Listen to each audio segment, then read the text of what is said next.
de siempre, todo estándar más aromas. Y ahí están. Cuando es por contacto, aplico las estándar, pero aparte hago otros tipos de intervenciones como cuartos privados o cuartos para pacientes con el mismo diagnóstico. Eso se llama aislamiento por cohortes. Si ustedes tienen ambientes de aislamiento y no hay mucha demanda, pueden aislar un solo paciente por ambiente. Pero cuando hay un brote, hay cantidad de pacientes con el mismo diagnóstico, tienen que poner todos en un mismo ambiente, porque tienen el mismo diagnóstico. Por lo tanto, el riesgo es igual para mí. ¿Sí? Evitar que el paciente salga y exponga al resto del personal o del paciente.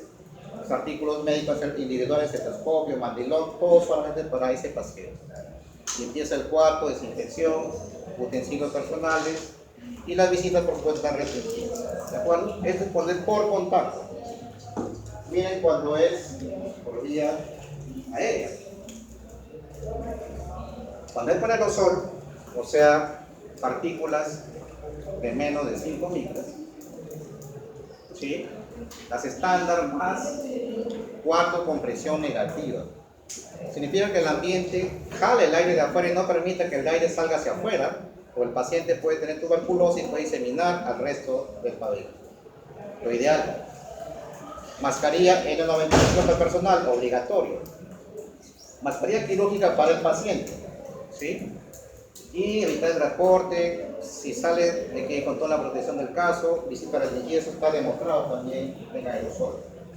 Pero si son partículas respiratorias más grandes, como gotículas, igual, precauciones estándar, cuarto privado, acá no requiere presión negativa, acá ustedes pueden entrar con mascarilla quirúrgica porque eso sí protege, ¿sí? Igual que el paciente, y visita restringida. Con aerosoles es lo que son medidas mucho más exigentes para evitar la transmisión. ¿Cómo se lograría eso en, por ejemplo, hospitales de MINSA si no pueden tener cuartos privados? Una buena pregunta. Primero que rezamos bastante. Y segundo que tratamos de, con lo que tenemos, ayudarnos. Por ejemplo, por lo menos se han diseñado ventanas que están abiertas todo el tiempo, si sea invierno, hace frío, pues están abiertas, porque digamos, el número de recambios de aire por hora, cuando tienen más de 8 o 10 por hora, es adecuado. Es una forma de proteger. Ponemos al paciente con mismo diagnóstico, cohortes. Estamos con la puerta cerrada todo el tiempo, pero aún así no es suficiente. A veces puede haber riesgo de transmisión. Pero es cierto, o sea, las medidas, las condiciones no son las cuando hagamos, por ejemplo, nuestro serum, no es que en nuestra costa vayamos a encontrar un cuarto a presión negativa, nada de eso. Entonces sería un poco más difícil para el personal de salud más que nada.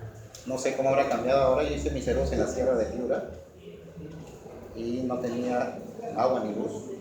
Tenía una batería que se recargaba con estos paneles solares y servía para durante el día comunicarme por radio o en las noches encendía un poquito. Era lo que contaba yo. No había refrigerador para tener vacunas, no había nada. El agua era de pozo. ¿Cómo hacían campañas de vacunación entonces? Porque llevan esos tubos de vapor con hielo y esos famosos se llaman baterías, que son de plástico llenos de agua y están congeladas. Eso también tiene riesgos, puede haber problemas de conservación, se puede perder la cadena de frío y se pueden echar a perder muchas cosas. Eso es cierto, tiene mucho riesgo. Y en la sierra hay una casa, una en cada cerro, una obra entre una casa y la otra, y hay más riesgo de dejarse las vacunas. Es un problema bastante difícil de manejar. Pero esto sí es obligatorio para ustedes, las vacunas, les dije nuevamente. Las que están en asterisco son las que siempre tienen que recibir, siempre. ¿De acuerdo? Hepatitis B, 3 dosis, háganse su dosaje, anticuerpos contra antígenos de superficie. Influenza, obligatorio. Y la difteria y tétanos completamente obligatorio. ¿De acuerdo? Y ahora también se suma COVID, de forma anual. Creo que esa es la última que está aquí. Bien, ¿alguna pregunta hasta ahí?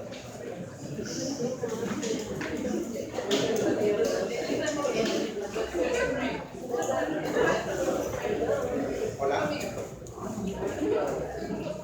Pregunta.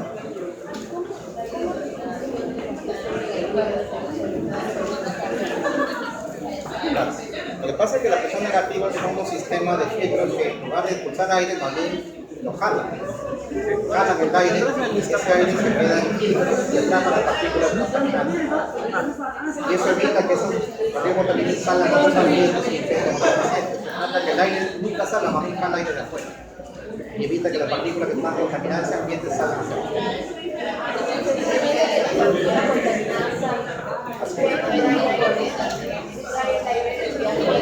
Que tiene menor riesgo. Tiene menor riesgo. No está lindo, no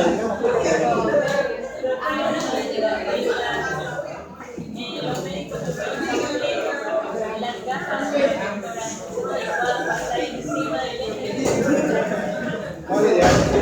Ahora vemos spray para que tengan menos posibilidad de que se empañen, por ejemplo.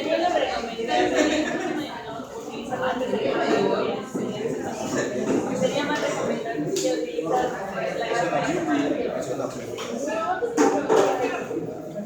Bien, no nos relajemos, por favor.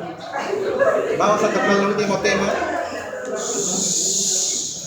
También tengo calor como ustedes, pero vamos a cumplir con las actividades, por favor. Bueno, esto también me acelera la diapositiva más de lo que yo quiero. Pero ahí lo primero que notan ahí es que dice la doctora Yolanda Sánchez, y obviamente yo no soy ella, por supuesto. La doctora fue docente el semestre pasado, ella hizo esta presentación, por motivos personales no pudo seguir enseñando, y entonces me encomendaron su tema, pero no podía platear con sus diapositivas sin quitarle crédito, y así que este es el nombre de ella porque ella lo elaboró, ¿de acuerdo? No quiero ser un plagiador como una fiscal de la nación, ¿de acuerdo? Bien. Entonces, no voy a hacer una clase pues, de neumología, de tuberculosis tan detallada porque no es la finalidad de esto, es para que ustedes conozcan algunos conceptos básicos de tuberculosis y sobre todo porque es una enfermedad que obligatoriamente tienen que saber y saber con bastante amplitud. Porque tenemos tantos casos de tuberculosis en el país que sería ilógico que ustedes van a hacer una residencia o una pasantía al extranjero donde no hay caso de tuberculosis y una de esas personas de allá, sus colegas, les enseñe tuberculosis. Eso sería vergonzoso. Tiene que ser tuberculosis porque lo tenemos al día. Mañana en el Hipólito hay un montón de tuberculosis ahí, los que van a rotar conmigo. Tenemos MECTV, tenemos TBC ganglionar, TBC cutánea, TBC pleural, ¿de acuerdo? Genitourinaria. Todas las TBC que se les ocurre están ahí, ¿de acuerdo? Entonces, primero fijemos conceptos. ¿Qué es tuberculosis sensible? Ojo, ¿qué es tuberculosis sensible? Aquella tuberculosis que es sensible a las 4 drogas básicas del esquema sensible, para la redundancia. Sensible a isoniazida, rifampicina, mirazolamida y tal. ¿De acuerdo? Si el agente es sensible a las 4 drogas, es una TBC sensible. ¿Sí? Si es resistente a alguna de esas 4 drogas, a rifampicina o a isoniazida o a tambutola o mirazolamida, ¿cómo se llama? TBC monoresistente. ¿De acuerdo? Monoresistente. Si es resistente a rifampicina e isoniazida simultáneamente, es multidrogo resistente. ¿Y cómo se llamaría aquel que es resistente a isoniazida, piracinamida y tambutol? ¿Cómo le llamaría? ¿Ah? Poliresistente. ¿De acuerdo? Tiene resistencia a 3 drogas, pero no es MDR. Porque para que sea MDR debe ser resistente a isoniazida y rifampicina, que es el núcleo básico. ¿De acuerdo? Eso tenganlo claro. MDR cuando es resistente a Isoniazida y rifampicina. Los resistentes a 3, pero que no sean los dos a la vez, es poliresistente. Si es a uno de ellos es monoresistente. Si es a ninguno es sensible o pansensible. ¿De acuerdo? Pero existe además tuberculosis XDR. ¿Qué significa eso? Resistente, es un MDR, es un MDR resistente a isoniazida y rifampicina, pero además es resistente a las quinolonas y a un aminoglucosa inyectable. MDR más resistencia a quinolona e inyectable aminoglucosa. ¿Sí? ¿De acuerdo? Eso es un XDR. Lamentable, ¿sí? ¿Quieres repetir? XDR es un MDR, o sea, resistencia a isoniazida más rifampicina, pero además es resistente a las fluoroquinolonas, más resistencia a un aminoglicosado inyectable como casina, canamicina o capramicina. ¿De acuerdo? Eso es un XDR. Todo a la vez. Poliresistente a 2 o más drogas, pero que no tengan incluida la resistencia a isoniazida y rifampicina a la vez. Puede ser uno de los dos, más otras drogas, 2 o más, ese es un poliresistente. Pero un MDR resistente a isoniazida y rifampicina a la vez. Además recuerden lo siguiente, la resistencia a isoniazida es más frecuente que la resistencia a rifampicina. Acuérdense de eso. ¿Y por qué lo digo? Porque cuando hablemos de métodos diagnósticos, existe algo que se llama el GeneXpert para tuberculosis, el cual les da resultado, es una prueba molecular automatizada, les da resultado de presencia del ADN bacteriano en 1 hora, pero además les da la resistencia a rifampicina. O sea, si sale positivo, además dice si es resistente o no a rifampicina. Y si sale resistente a rifampicina, alto riesgo que sea MDR, porque es más fácil la resistencia isoniazida, como les digo. ¿Se dan cuenta? O sea, con GeneXpert en 1 hora pueden saber si el paciente es MDR. Así de fácil. Y eso es importante saber, porque la sensibilidad de la vaciloscopía en pacientes inmunosuprimidos es muy baja. Cualquiera de ustedes que tiene tos más de 15 días, fiebre y baja de peso, sospechan tuberculosis, pero tiene hay una mancha ahí en el ápice derecho, hay sospecha de tuberculosis, pero si tienen 3 vaciloscopías negativas, prácticamente está descartado el diagnóstico. Pero si tiene un paciente VIH, sobre todo en estadio SIDA, y tienen 10 vaciloscopías negativas, no está descartado el diagnóstico. ¿Se dan cuenta? Por eso esos métodos diagnósticos modernos ayudan bastante, sobre todo en inmunosuprimidos. Como para recapitular, la resistencia y la rifampicina usada en XDR o MDR. A ver, el MDR, o sea, la resistencia isoniazida es más frecuente que la rifampicina.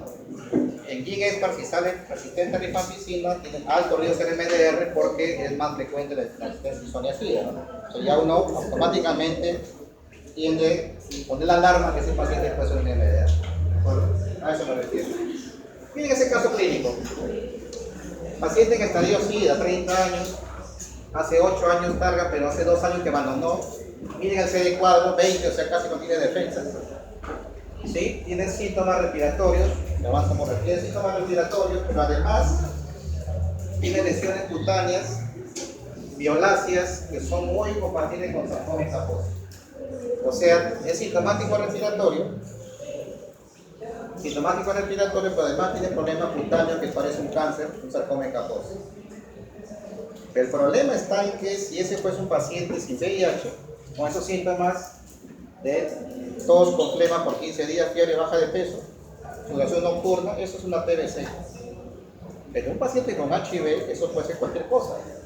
Puede ser sarcoma caposo pulmonar, puede ser neumocistosis, puede ser neumonitis por sistema al oído, puede ser neumonía bacteriana, puede ser cualquier cosa.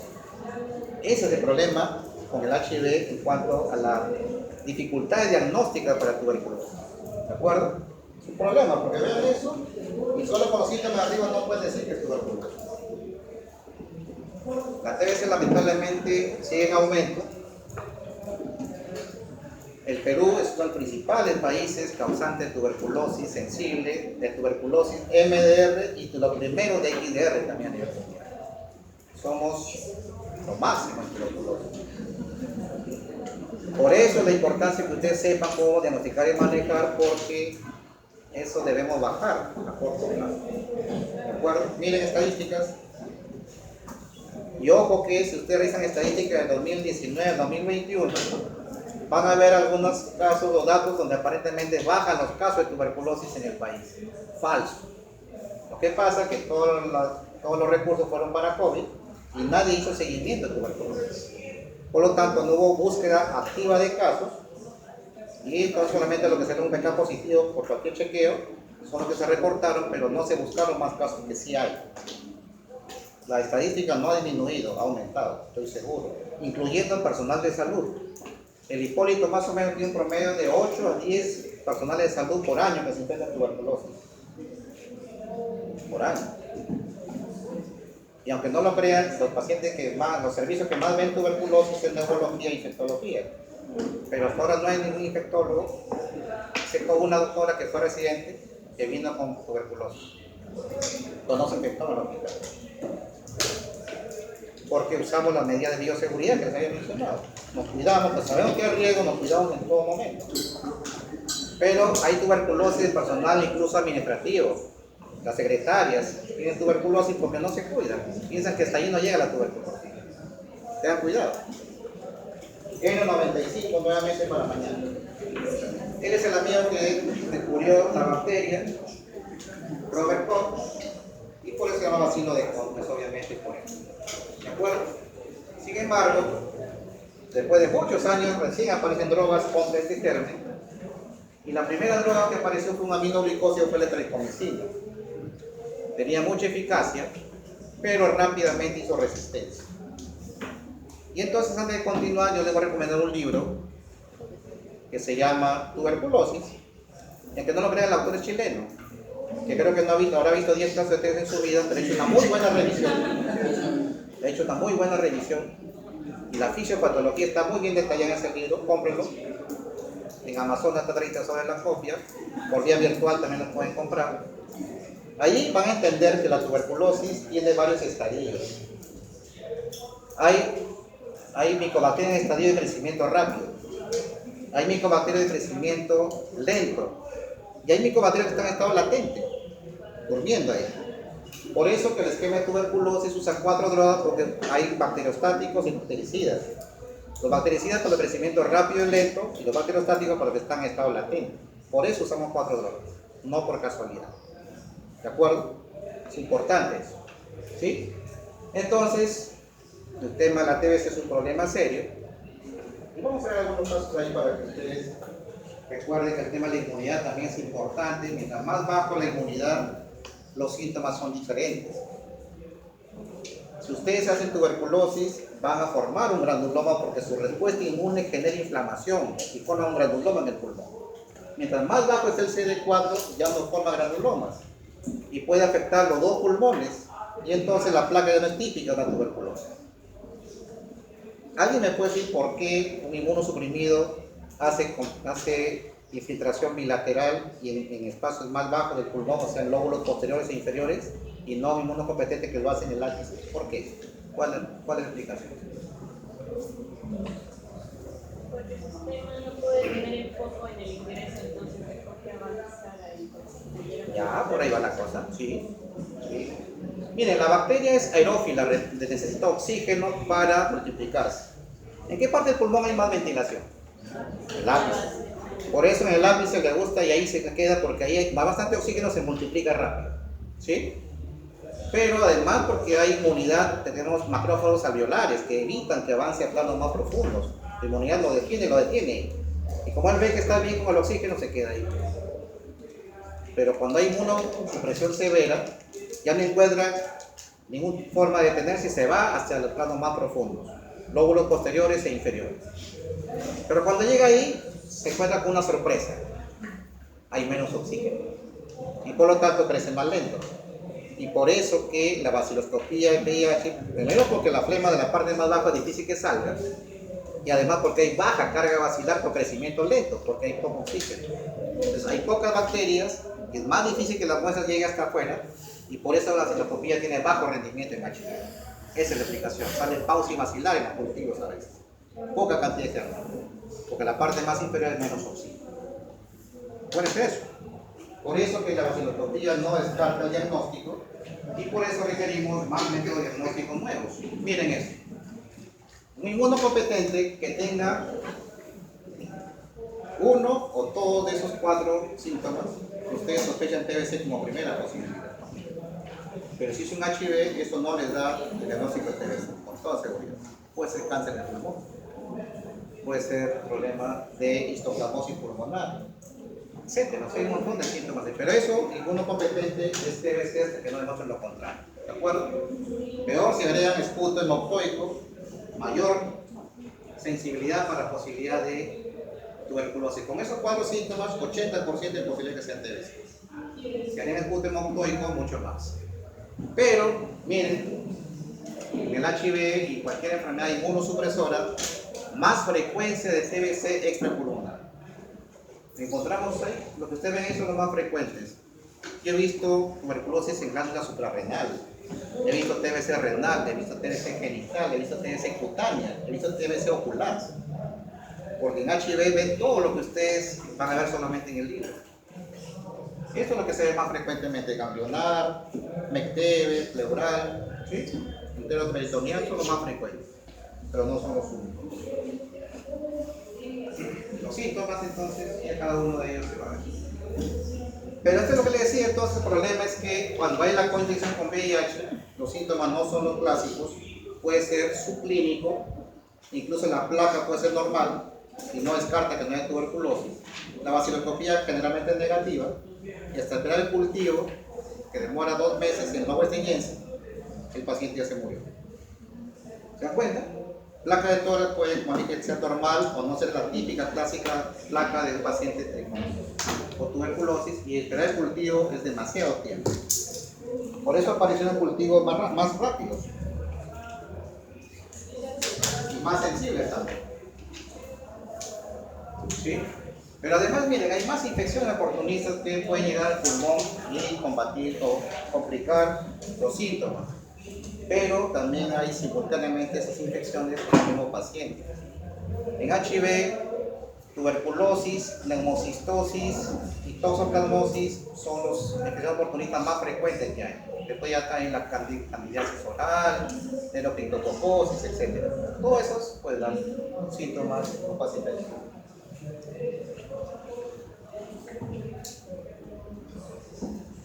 Ya les dije que en el hospital hay mucho riesgo, y ahí están ustedes, estudiantes e internos, también está la estadística.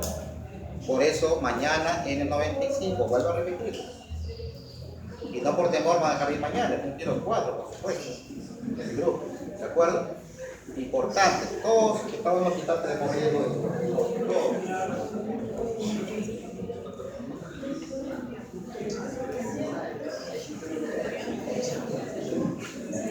Vía aérea, ¿de acuerdo? El mandilón no me va a proteger. Le pongo gafas y no me va a proteger. El gorro no me va a proteger. Voy por vía aérea, respirador N95. Ojo, N95. ¿Sí? Pues entonces el grupo de bata no sería tan sensibilidad si estamos con un paciente. Bata es cuando hay transmisión por contacto. El paciente tiene una secreción, está curando una herida en cirugía, tiene que usar su bata y su bata. Que va a ser un método de aspiración gafas. ¿Te das cuenta?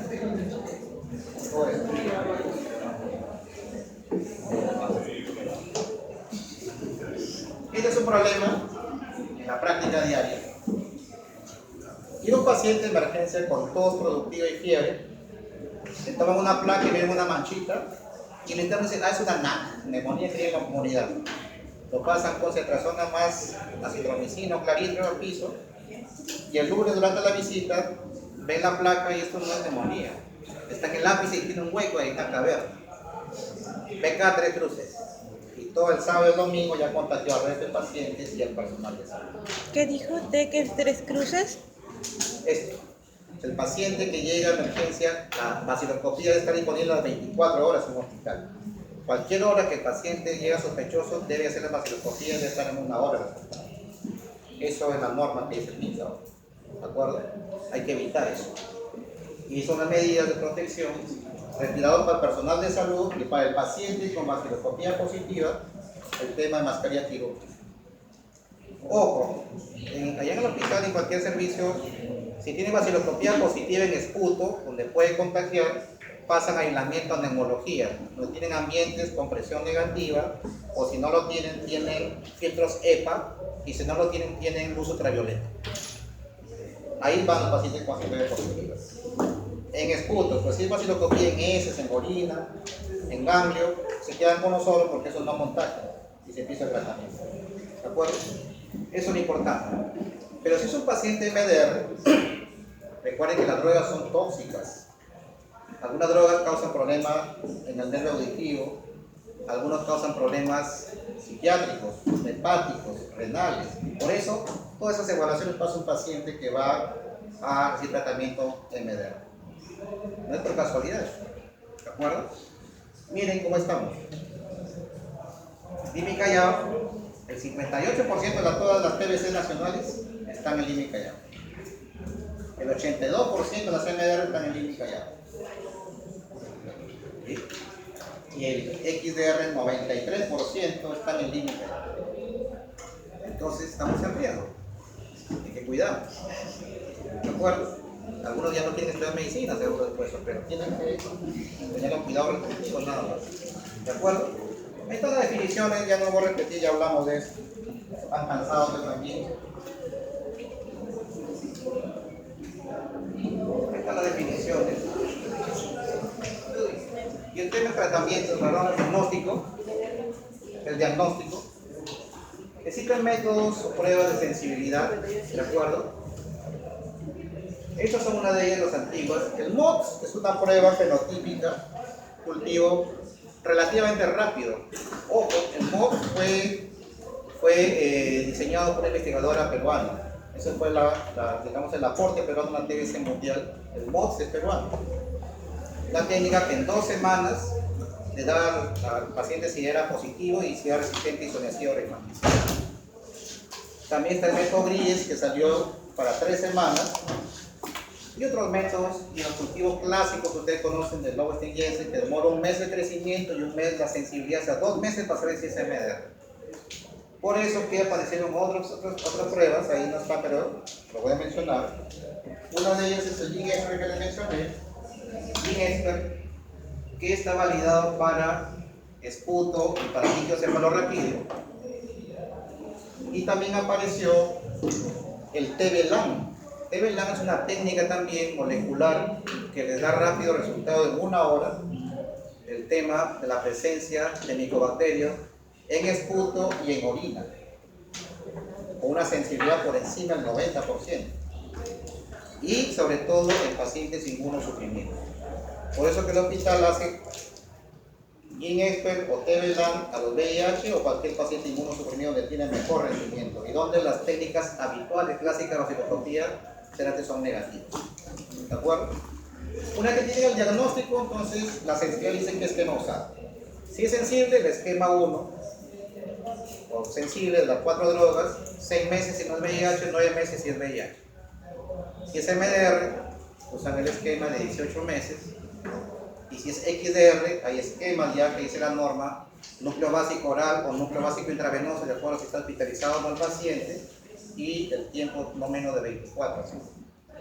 Cada vez hay más drogas nuevas, bedaquilina por ejemplo, de la manit, son 2 drogas nuevas que están en los esquemas de tratamiento, porque lo que no va a cambiar nunca es la fisiopatología, la TBC, pero lo que siempre va a cambiar son los métodos diagnósticos y los tratamientos. Eso están cambiando constantemente porque la bacteria también muta, también hace resistencia. Ahí están algunos esquemas de la norma técnica, pero no les voy a preguntar eso después en el examen.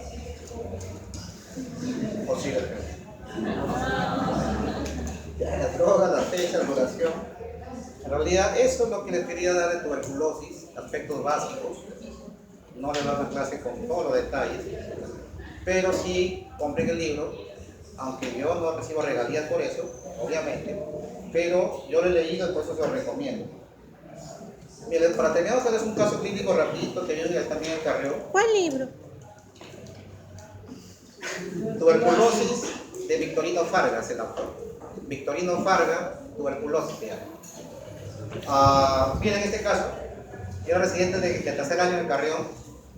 Una compañía de trabajo, una técnica, me pide que vea un familiar suyo, una prima, algo así, que venía de Chile, porque había estado trabajando en Chile muchos años. La paciente venía y dice que le ha dicho que está desahuciada, tiene un cáncer y que venía a morir a su país, al Perú.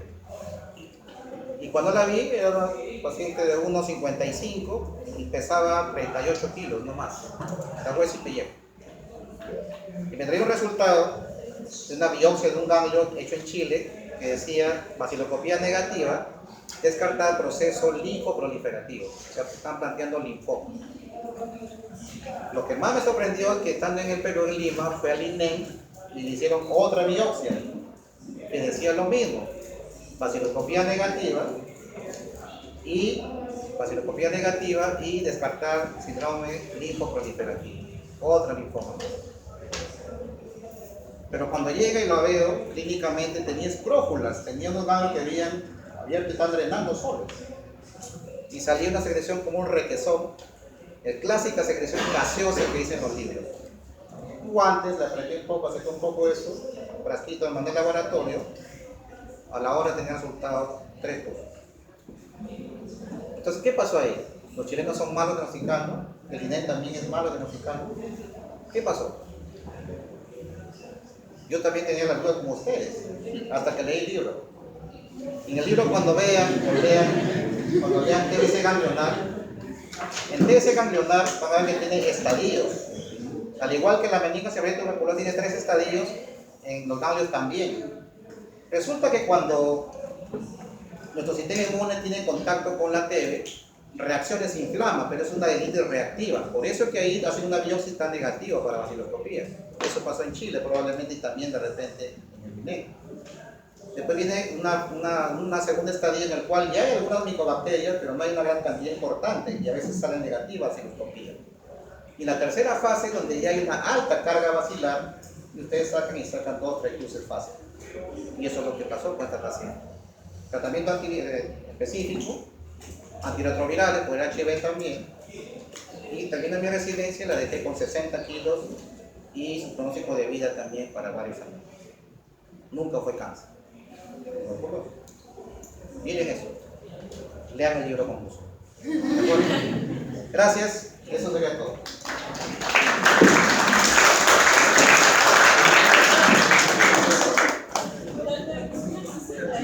Doctor,